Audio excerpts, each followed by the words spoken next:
नमस्कार। Let's mic के एक बिल्कुल नए जानकारियों से भरपूर शो में आपका स्वागत है, जिसका नाम है कॉर्पोरेट दुनिया।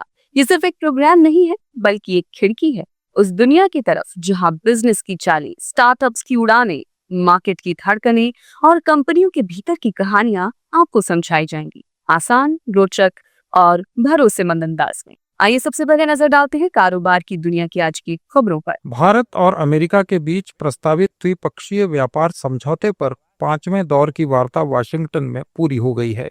इस बातचीत में कृषि, वाहन और शुल्क रियायतों जैसे अहम मुद्दों पर चर्चा हुई। भारत ने अमेरिकी कृषि मांगों पर सख्त रुख अपनाया है, जबकि अमेरिका इंडस्ट्रियल और एग्रीकल्चर प्रोडक्ट्स पर छूट चाहता है। भारत 26% अतिरिक्त टैरिफ हटाने की मांग कर रहा है।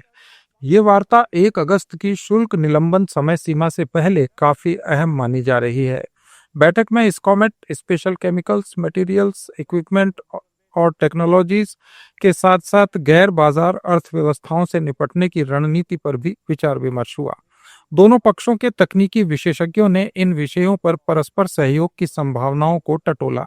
भारत ने इस बातचीत में अमेरिका से स्टील, एल्यूमीनियम और ऑटोमोबाइल जैसे क्षेत्रों पर लगाए गए भारी शुल्क को हटाने की मांग की है। इसके साथ ही भारत ने विश्व व्यापार संगठन के नियमों के तहत प्रतिशोधात्मक टैरिफ लगाने का अधिकार सुरक्षित रखा है।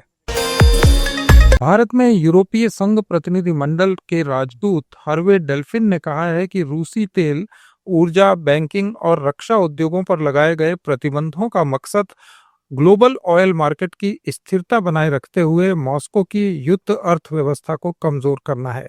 डेल्फिन ने एक्स पर रूस के विरुद्ध ईयू की प्रतिबंध नीति में भारत की रिफाइनरी को निशाना बनाने का जिक्र करते हुए जोर दिया कि ये नीति देशों को रूसी तेल खरीदने से नहीं रोकती है। भारत की ये रिफाइनरी रूसी रिफाइनिंग इंडस्ट्री की अग्रणी कंपनी रोजनेफ्ट के अधीन है। ईयू के दूत ने कहा कि 18वें प्रतिबंध पैकेज में रूसी तेल की मूल्य सीमा $60 प्रति बैरल से घटाकर $47.6 प्रति बैरल की गई है। इसका उद्देश्य यूक्रेन में रूस के सैन्य प्रयासों को बढ़ावा देने वाले राजस्व को और कम करना है। डेल्फिन ने कहा कि हम नहीं चाहते कि वैश्विक तेल बाजार की सप्लाई बाधित हो। प्रतिबंधों पर ईयू के दूतों का स्पष्टीकरण भारत द्वारा इस निर्णय पर दी गई प्रतिक्रिया के बाद आया है, जिसमें भारत ने कहा था कि वो किसी भी एकतरफा प्रतिबंध का समर्थन नहीं करता है।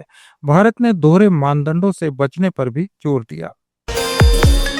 ईडी ने गूगल और मेटा पर बड़ी कार्रवाई की है। दोनों कंपनियों को नोटिस भेजकर 21 जुलाई को पूछताछ के लिए बुलाया गया है।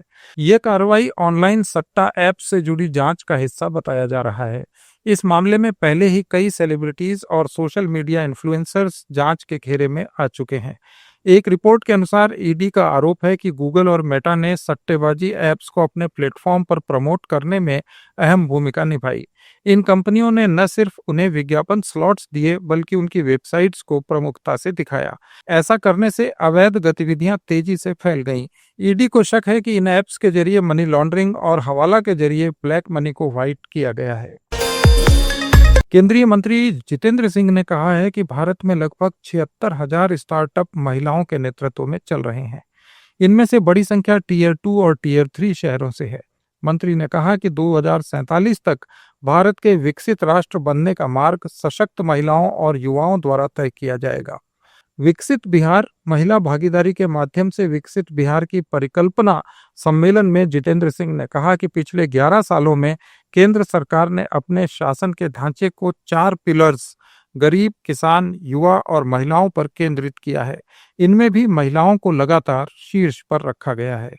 सन 2014 से लेकर के अभी तक आपने देखा होगा कि महिलाओं को प्राथमिकता देते हुए मोदी जी के नेतृत्व में एक के बाद एक ऐसी योजनाएं प्रारंभ की गई हैं जिनका केंद्र बिंदु महिलाएं रही हैं। और इतना ही नहीं, बहुत से क्रांतिकारी निर्णय लिए गए, जैसे कि फौज में सैनिक स्कूलों में दाखिले की अनुमति दे दी गई। जिस तरह से कि फौज में कुछ एक ऐसे पद थे जहां पे महिलाओं की नियुक्ति नहीं होती थी, वहां पे भी प्रारंभ किया गया। जो हमें जानकारियां प्राप्त हुई हैं और यहाँ का जो अनुभव रहा है बिहार राज्य सरकार का, हमने ये भी एक योजना बनाई है कि उसका एक दस्तावेजी रूप तैयार करके बाकी राज्यों के साथ भी उसे बांटा जाए, ताकि उसका अनुसरण वहां पर भी किया जाए और इसको लेकर के यहाँ की राज्य सरकार को मैं एक बार पुनः बधाई देता हूँ। भारत से चाय के निर्यात में बढ़ोतरी हुई है। टी बोर्ड के आंकड़ों के अनुसार 2025 में भारत से चाय का निर्यात पिछले साल की तुलना में 2.85% बढ़ गया। देश का चाय निर्यात 250 मिलियन किलोग्राम से बढ़कर 257 मिलियन किलोग्राम हो गया। इस साल उत्तर भारत से निर्यात की मात्रा 161.2 मिलियन किलोग्राम तक पहुंच गई, जबकि दक्षिण भारत से निर्यात में 4.92% की कमी आई। वहीं प्रति किलोग्राम चाय निर्यात का मूल्य बढ़कर 290 रुपये 97 पैसे हो गया, जो पिछले साल 258 रुपये 30 पैसे था। यानी इसमें 12.65% की वृद्धि हुई है। भारत में इनिशियल पब्लिक ऑफरिंग आईपीओ गतिविधियों ने इस साल की पहली छमाही में मजबूती दिखाई है। ईवाई की एक रिपोर्ट के अनुसार इस अवधि में कुल 108 सौदे हुए, जिनमें 4.6 अरब डॉलर की पूंजी जुटाई गई। आईपीओ वो प्रक्रिया है जिसके द्वारा एक निजी कंपनी पहली बार जनता को अपने शेयर बेचती है, जिससे वो सार्वजनिक रूप से कारोबार करने वाली कंपनी बन जाती है। रिपोर्ट में बताया गया है कि सौदों की संख्या में पिछले साल की तुलना में 30% की गिरावट हुई। हालांकि फंड रेजिंग में केवल 2% की मामूली गिरावट ही दर्ज की गई, जो बाजार की स्टेबिलिटी को दर्शाता है। रिपोर्ट के अनुसार इस साल की पहली छमाही में ग्लोबल आईपीओ बाजार में कुल 539 सौदे दर्ज किए गए, जिनसे 61.4 अरब डॉलर की राशि जुटाई गई। यह सौदों की संख्या के मामले में साल दर साल स्थिर रही, लेकिन कुल आय में उल्लेखनीय वृद्धि हुई। रिपोर्ट के अनुसार 3 बड़े बाजारों अमेरिका, भारत और चीन में से हर एक ने 2025 की पहली छमाही में 100 से ज्यादा आईपीओ लॉन्च किए। वाणिज्य और उद्योग मंत्री पीयूष गोयल ने भारतीय उद्योग जगत से अपील की है कि वे हाल में भारत की ओर से दूसरे देशों के साथ किए गए मुक्त व्यापार समझौतों से उत्पन्न विशाल ग्लोबल अपॉर्चुनिटीज का लाभ उठाने का पूरा प्रयास करें। उन्होंने भारतीय उद्योगों से अपने उत्पाद की गुणवत्ता को वैश्विक स्तर का रखने और अंतर्राष्ट्रीय बाजार में अपनी प्रतिस्पर्धा क्षमता बढ़ाने का भी अनुरोध किया। All countries have now ratified, all the 4 countries have ratified the FTA, launched their documents with the repository, which was Norway, and from 1st October, EFTA will come into effect.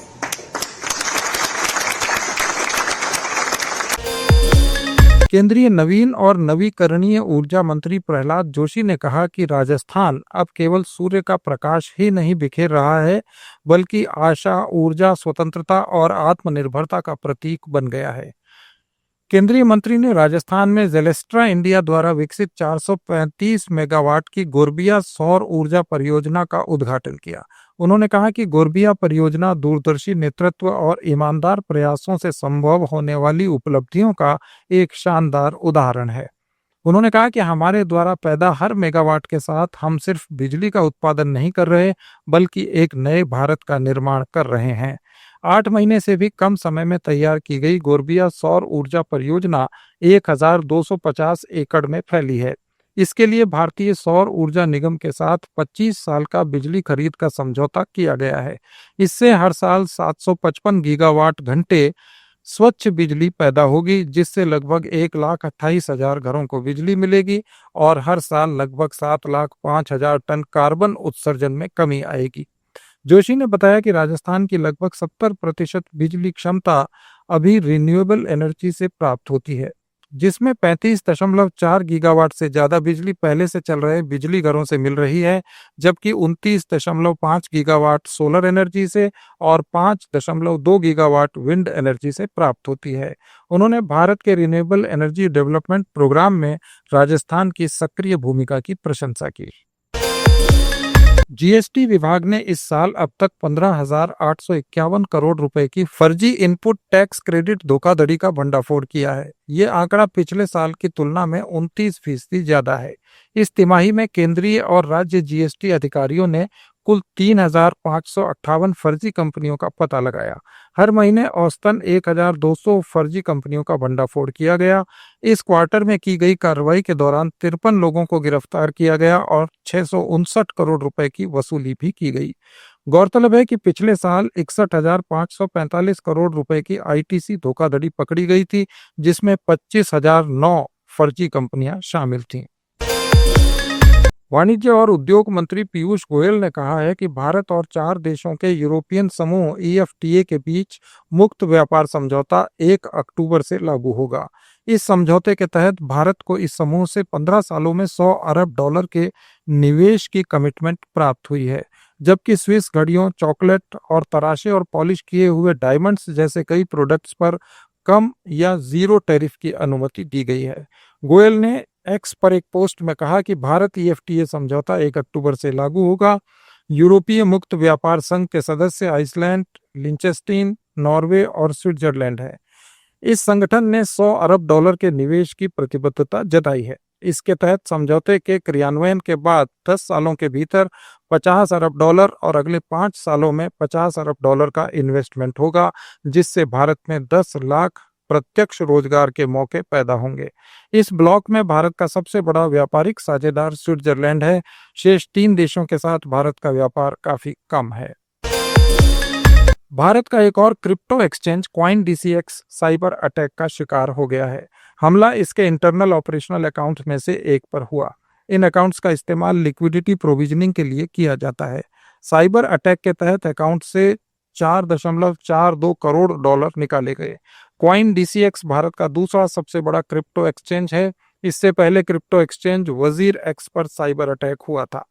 CoinDCX के cofounder और CEO Sumit Gupta ने X के जरिए cyber हमले को confirm किया है। उन्होंने कहा, आज हमारे एक इंटरनल ऑपरेशनल अकाउंट जिसका इस्तेमाल एक पार्टनर एक्सचेंज पर नकदी की व्यवस्था के लिए किया जाता है, में एक सर्वर ब्रीच के कारण सेंधमारी हुई। मैं पुष्टि करता हूं कि कस्टमर एसेट्स को स्टोर करने के लिए इस्तेमाल किए जाने वाले CoinDCX वॉलेट प्रभावित नहीं हुए हैं और पूरी तरह से सुरक्षित हैं। उन्होंने कहा कि किसी भी ग्राहक के फंड प्रभावित नहीं हुए हैं और उनके एसेट्स सुरक्षित कोल्ड वॉलेट इंफ्रास्ट्रक्चर में पूरी तरह सेफ हैं। सभी ट्रेडिंग गतिविधियां और रुपए की निकासी पूरी तरह से चालू है। साइबर अटैक से प्रभावित ऑपरेशनल अकाउंट को अलग करके इस घटना को तुरंत कंट्रोल कर लिया गया है। ये थे कॉर्पोरेट दुनिया के आज के कुछ खास समाचार। अपडेट्स के लिए जुड़े रहिए लेट्स माइक के साथ। आप सुन रहे थे let's mic more than radio. Follow कीजिए हमें हमारे सोशल मीडिया प्लेटफॉर्म्स पर। It's time for news. It's time for more than radio. Presenting the first radio news app, Let's Mic. Let's Mic, a news-based app on your phone where you get to watch and listen news, talk shows, interviews, radio show podcasts. On Let's Mic, you get all relevant information of TV, print, radio, podcast, and digital. Let's Mic talks about every segment of life.